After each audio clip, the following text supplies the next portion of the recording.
শতাধিক বাবুই ছানা হত্যা, ঝালকাঠির মোবারক আলী গ্রেফতার। বাবুই পাখির বাসা প্রকৃতির নিপুণ শৈল্পিক উপহার, আর সেই বাবুই পাখির শতাধিক বাসা নিমিষেই ধ্বংস। এই অপরাধের মূল হোতা অবশেষে ডিবি পুলিশের হাতে গ্রেফতার। বিস্তারিত দেখুন অগ্রযাত্রা ডেস্ক রিপোর্টে। ঝালকাঠির পূর্ব গুয়াটন এলাকায় মোবারক আলী নামে এক ব্যক্তি সরকারি তাল গাছ কেটে ফেলেন, যে গাছে ছিল শতাধিক বাবুই পাখির বাসা। গাছ কাটার সাথে সাথেই ভেঙে যায় শতাধিক ডিম, আর মারা যায় ছোট ছোট বাবুই ছানা। পরিবেশ প্রেমী মানুষদের ক্ষোভে ফেটে পড়ে গোটা এলাকা।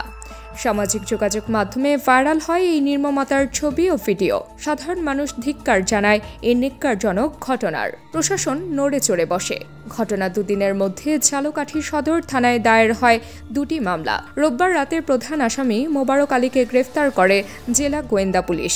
ডিবি ওসি মোহাম্মদ সেলিম মাহমুদ জানান, মামলার পরপরই মোবারক আলী পালিয়ে যান পিরোজপুরের নেসারাবাদে বোনের বাড়িতে। তবে আধুনিক প্রযুক্তি ব্যবহার করে তাকে সেখান থেকে গ্রেফতার করা হয়। এই ঘটনায় মোবারক আলীর পাশাপাশি আরও দুইজন আসামি মিজানুর রহমান ও ফারুক হোসেনের বিরুদ্ধেও মামলা হয়েছে।